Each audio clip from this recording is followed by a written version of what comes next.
or depending on when you're watching this, good afternoon, good evening, or good night.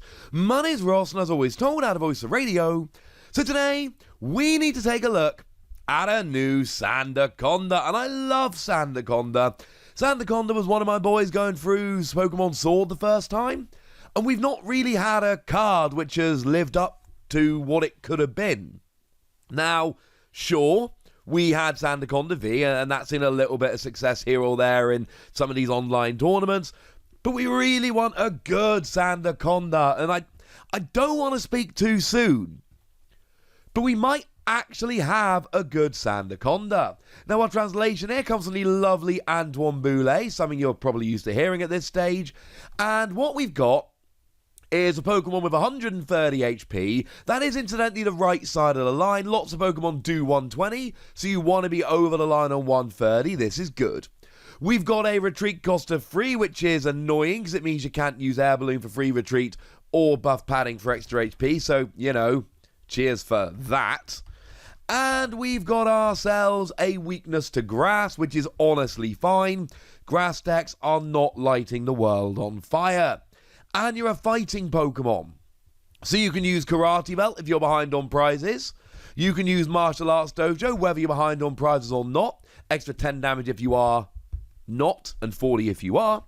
It means that you're hitting weakness against Eternatus. And it means you're hitting weakness against Pikachu and Zekrom. It really is a good time to be a fighting Pokemon. Now, the second attack here, we're not going to spend a huge amount of time on. Free energy, 120 damage, meh.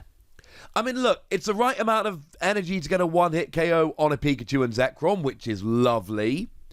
And with all of these other tricks, you can get up to the right amount of, you know, if you're behind on prizes, you've got Martial Arts Dojo and a Vitality Band, you'll do 170, which with weakness gets a KO on Eternatus. And yeah, sure, if you're behind on prizes, Karate Belt makes it a 2-prize attack, etc. But Excadrill does 120 for a single energy. And Donphan does 120 for a single energy. And sure, Donphan damages your bench and Excadrill discards the top 4 cards of your deck. Fine. But the fact of the matter is, if you want to do 120 with a Stage 1 fighting Pokemon, we've got much better options. But the first attack, oh, I love the first attack. 1 fighting energy, Sand Cannon. Discard the top 6 cards of your deck. This attack does 60 damage for each fighting energy discarded in this way. Yes! So much yes. I adore this. I think this is phenomenal. Now, it is a Stage 1 fighting Pokemon that attacks for a single fighting energy. And I've already given you Excadrill and Donphan. I could also give you Donphan, or Donphan, or Mean Chow as examples of single energy Stage 1 Pokemon that I have at some time or other been in love with throughout the years. Stage 1 fighting Pokemon that attack for a single energy, they are my bag, ladies and gentlemen. They are very much my bag. But here's the thing. I still stand by how good this is. Because the fact of the matter is, if you hit all 6 energy, you're doing 360 damage. 360 damage is huge. Now, I know that a lot of people are going to go, yeah, but come on, seriously. How often are you going to hit 360 damage? Well, the answer is, in the late game, moderately often, if you work for it. Because, you see, there is a card that we've just had back, and that card is Energy Recycler. And I told you that a lot of decks are going to love this when I looked at this a couple of days ago. Now, I told you not every deck is going to love it, and that's fine. But I told you that a bunch of decks were going to love it. This is one of them. Because essentially what you do is you deck yourself out. You just keep discarding cards and keep discarding cards and keep drawing cards until you get lower and lower and lower in your deck. And then you play an Energy Recycler. And you just pump your deck full of energy.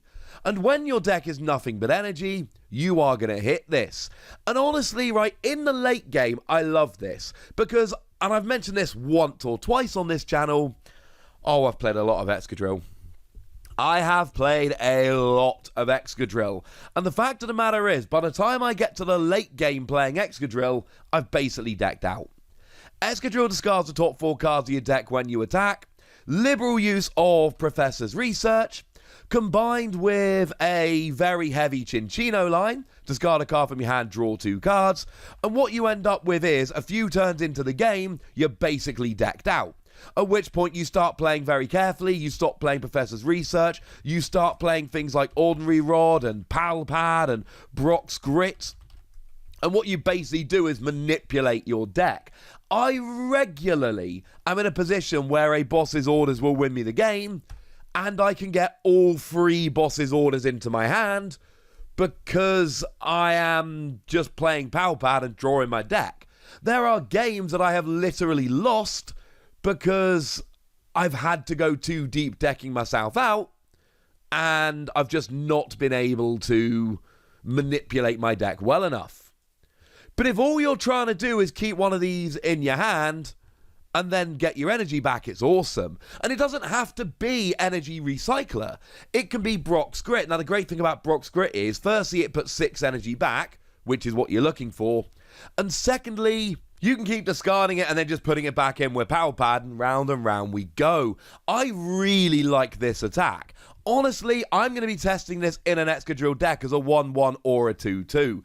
I am really sad we lost Ditto Prism Star, because obviously being able to drop this as a surprise with Ditto Prism Star is awesome. But if you're playing a deck that runs through its deck, and we've also got supporter cards like Clay that will work quite nicely, we have got enough ways to run through your deck fast.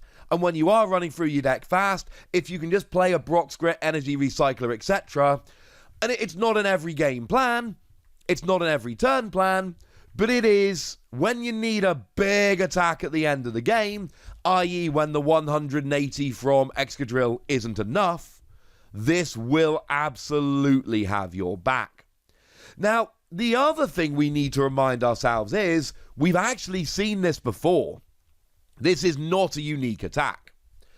Gyarados from Team Up discards the top 7 cards of your deck, and you do 30 damage, plus 30 more for each water energy you find there, discarding the others, but putting the water energy back in your deck. So it essentially rejigs itself. And this Gyarados has not proven to be good enough.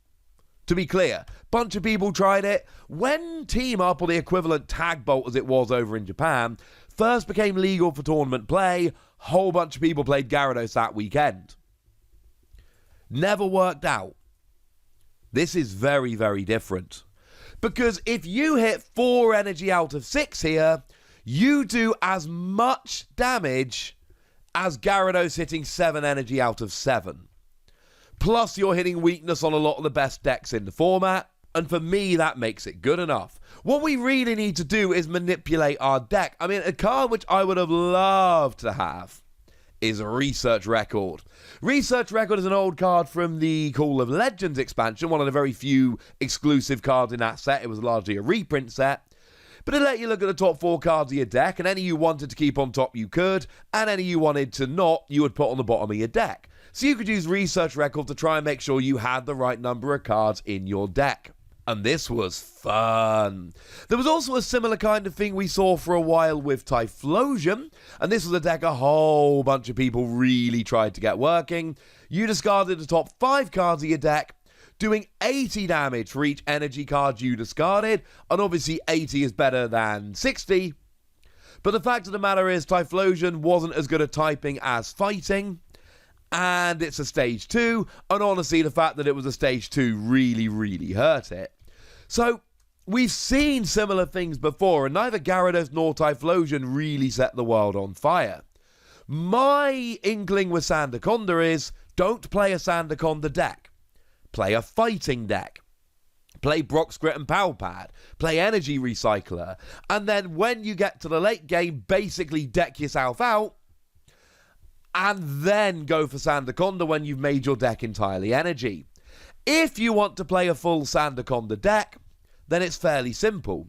You play as few other cards as you can possibly get away with playing, and you just try and get 4 Sandaconda out, and you try and make sure your deck is like 20, 30 energy cards, with loads of energy recycler and Brock script.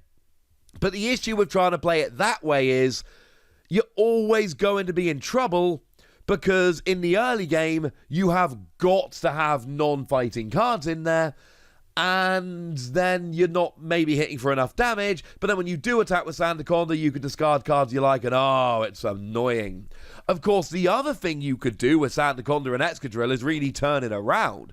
Use Sandaconda to get you closer to decking out, crossing your fingers, and then cleaning up with Excadrill in the late game. Bearing in mind, Excadrill does 120 for a single energy and discards 4 cards. Sandaconda does 60 for each energy and discards 6. So if you hit 2 energy with Sandaconda, you've matched Excadrill, and you're getting closer to the end of the game where Excadrill can hit a reliable 180. Although, is milling 6 cards from yourself going to be too much? I don't know is the honest answer, but I am really excited to find out.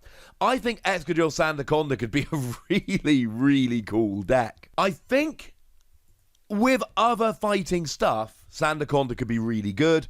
I think on its own, it ends up as a gimmick like Typhlosion, like Gyarados. But I think fighting have the kind of cards that can really make advantage of this. Take advantage? Something like that. I mean, in terms of damage, obviously, if you hit 2 here, there is a majority of single-prize Pokemon. There is a Pikachu and Zekrom, etc. If you hit 3 here, you're hitting 180, which is weaker Pokemon v pretty much any single-prize Pokemon, Eternatus V Max, etc. If you hit 5, you're up to 300, and that's every tag team. And if you hit 6, that's 360, and that's every thing. I am probably overly excited about Sandaconda because it is exactly the kind of Pokemon that gets me excited, but I don't really care. I'm giving it 4 wussies. And if you think that's overly exciting, if you think it's me being a little bit biased towards single prize stage 1 fighting Pokemon, well, ladies and gentlemen, that's why there's a comment section. Go nuts! Be nice! And then make sure you like this video, subscribe to this channel, follow me on Twitter at TheWasi, and Twitch for some live action at twitch.tv/PTCG Radio. If you want to support the channel, get some bonus podcasts and all that good stuff, head on over to patreon.com/PTCG Radio, where you can do exactly that. But by far the most important thing, as always, look after yourselves till next time, would ya? Thank you very much for watching. My name's Ross, and you've been watching PTCG Radio.